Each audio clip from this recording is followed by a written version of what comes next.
Hey everyone, Tony Winston here, Jazz Piano College. Got a cool song here, Cheek to Cheek by Irving Berlin. This one goes back close to 100 years, so maybe it's copyright free, I don't know.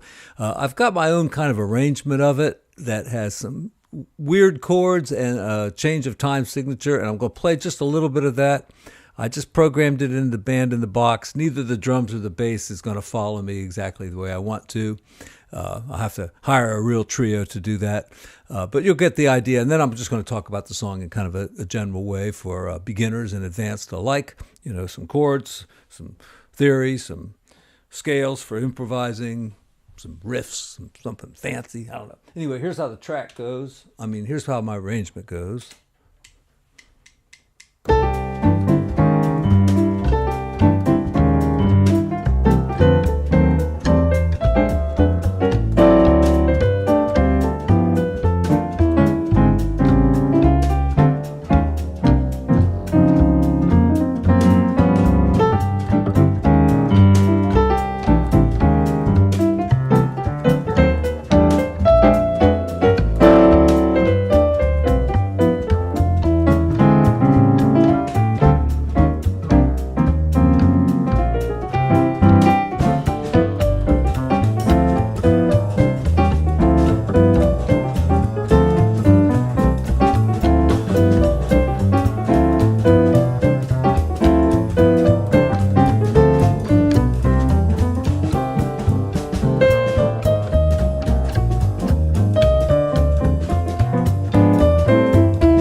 Enough of that. So, very slowly, it's like using those fourth voice things, and then anchoring it with that. And then I use different timings to get up here, but.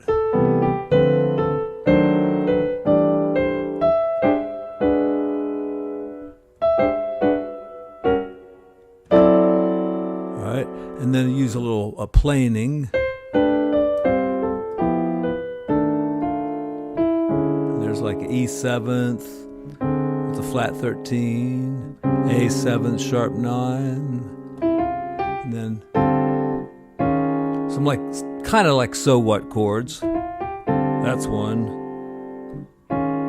That's like the beginning of one, but. And then.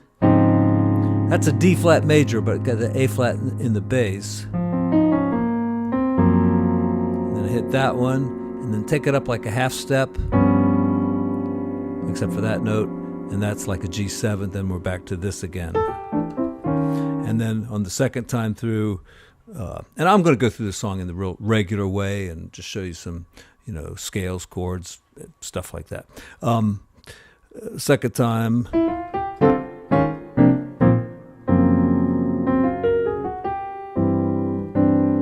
Some kind of a 6 chord there. And then in the bridge, 2, 3, 4, it's in 7/4. 2, 3, 4, 5, 6, 7, 1. I can't count in 7, and neither can you. I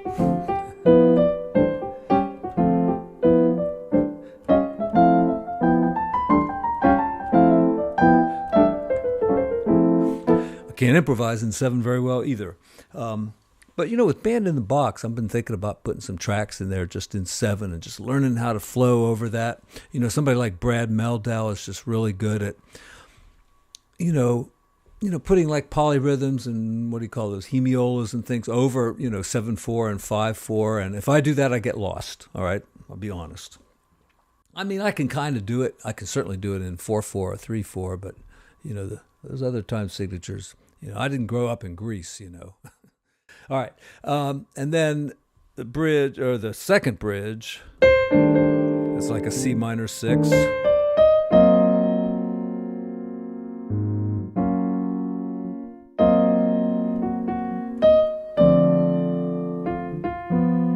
G7. And then at the end, we're,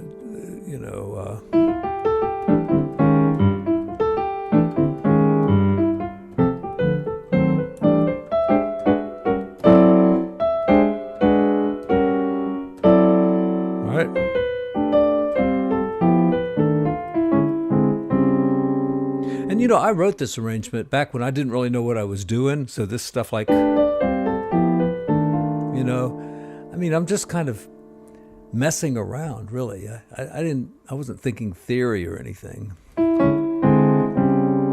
But it's theoretically sound. And then here I just did a riff did it 3 or 4 times. And then for the solo, I would want to go just like this and this, C 6-9, D flat 6-9.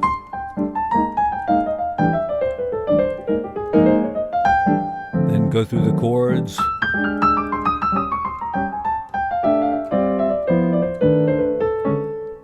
Just I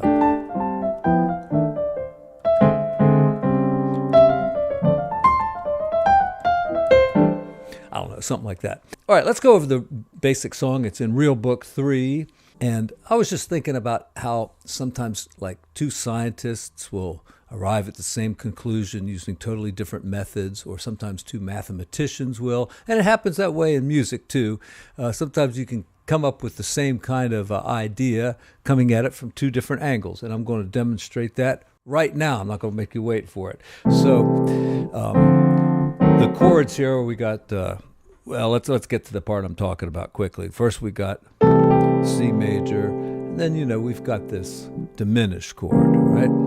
So it's functioning as an A7th, right? Which would take us to D minor. But, it's a smoother way to get there for sure, just to put that diminished there. And, the person who's going to make a difference here is the bass player, because the bass player plays like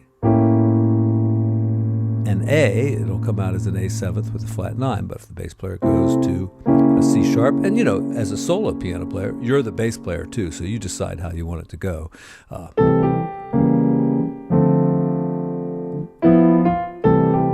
There's our diminished, our D minor 7th, and we're just kind of doing a little G7th like that.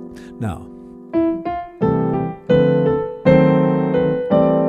we have this diminished chord here. It's in a particular spot too. It's on the flat 3. And to me, this is a very important place for a diminished chord, because if you read the Bible according to Barry Harris, when you get to that diminished chord, you can make a B7th out of it. You can make an A flat 7th. You can make an F7 or a D7 out of it just by moving one note of that diminished chord. So let's try out a couple of those things. So let's try the B7.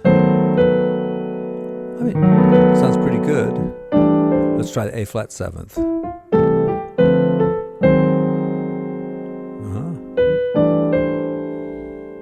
Yeah, A flat 7th works pretty well with the melody too. Let's try a D7th.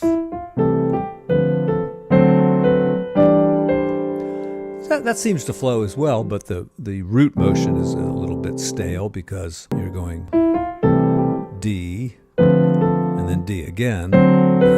But you could hear that it flows and it has a logical progression. There's one we haven't done, and this is the one I think is particularly interesting, which is the F7th. All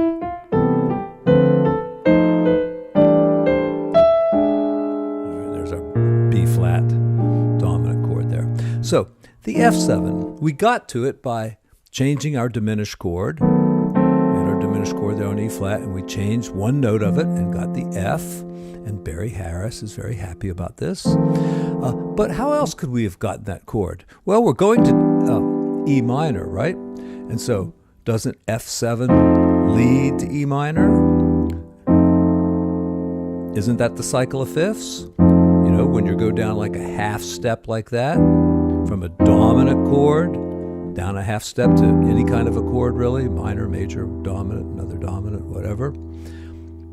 And you're saying, well, that's not quite the cycle of fifths. But yes, it is, actually. This is a tritone substitution of B, and B seventh definitely goes to E minor. And remember, that was one of the other dominants that we got when we came up here. Right, we got that one. So B7 goes to E minor. So we just have two different approaches giving us the same thing. And, you know, I like all of those chords. And really, if you just take that diminished chord like this, and you use like a whole tone extension on it like that, you know, you've got like a rootless voicing for an F7th chord or a B7th chord. And all is right with the world because we ended up on E minor, and that's the way the cycle of fifths goes. See, there's just like a rootless voicing of either F7 or B7 with a sharp 9. So it's pretty cool. Now, I have an arrangement in my head, and I kind of used to do this with my trio, but I couldn't find the sheet music to it anywhere. When I get back from vacation, I will probably work on the sheet music and include it down in the description. A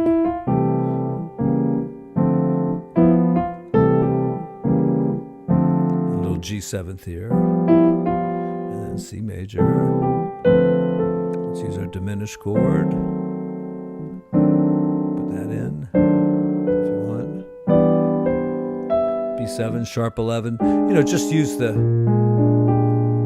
rootless voicing like that is probably the best way to go, or down here. And the melody is the sharp 11, so you don't have, you know, they didn't even need to put that in the chord symbol. Just B flat 7th is fine. Then to A 7th, then a half step, or play it this way. And then a quick D7 like this. And I like this chord progression right here.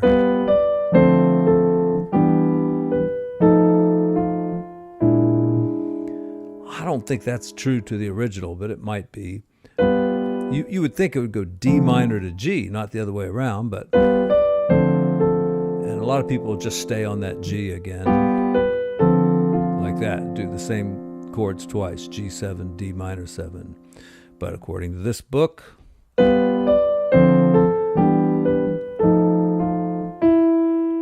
right, once again, that note is the sharp 11, so just fill in the B flat 7 stuff.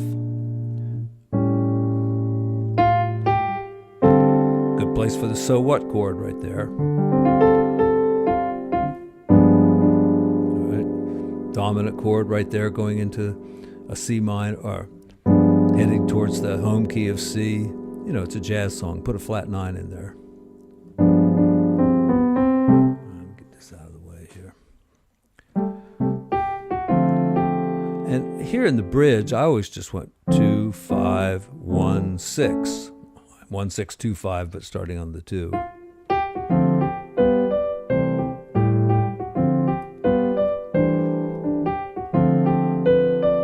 And what they've got is a pedal tone.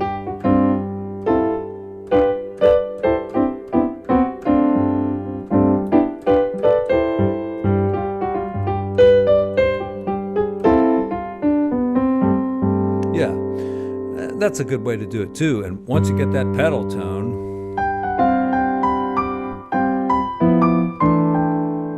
I mean, you could probably put anything over that. Once you have a pedal tone,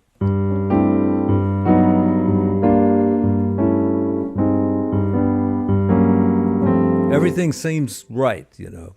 The constant G just makes it that way. Let's go to the bridge. All right, C minor 6, 9 is a good chord there. There's the 6, there's the 9, and they show a C minor with a major 7th. But, you know, 6, 9 is better. Just go to A flat there instead of the E flat minor 7th. But you could do E flat minor 7th.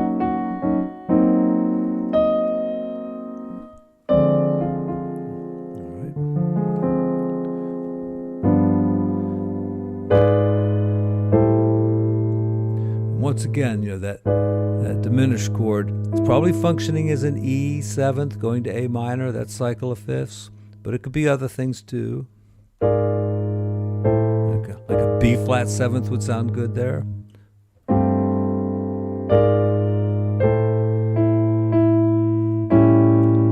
Put an A seventh in there before getting to the D minor seventh.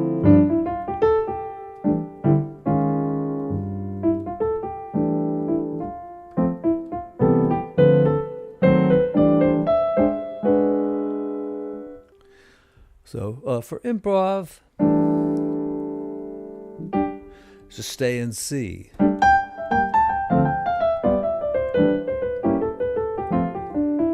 And the best place probably to get outside of the key of C is when you get to that diminished chord. What do you do on a diminished chord? You start on any note of the chord and just go a half step above it. Right? Did I say a half step? A whole step above it. Right? Take any note, go a whole step above it. Any note in the chord, then a whole step above it. That gives you the diminished scale, and it sounds just perfect on that chord.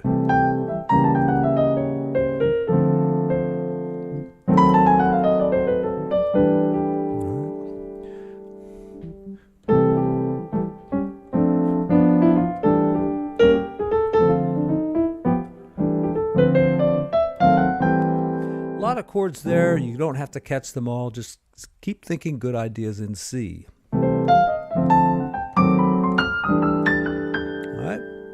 Do you know what an enclosure is? Take all the notes of the chord and enclose them. All right, I'm ending on C, E, and G.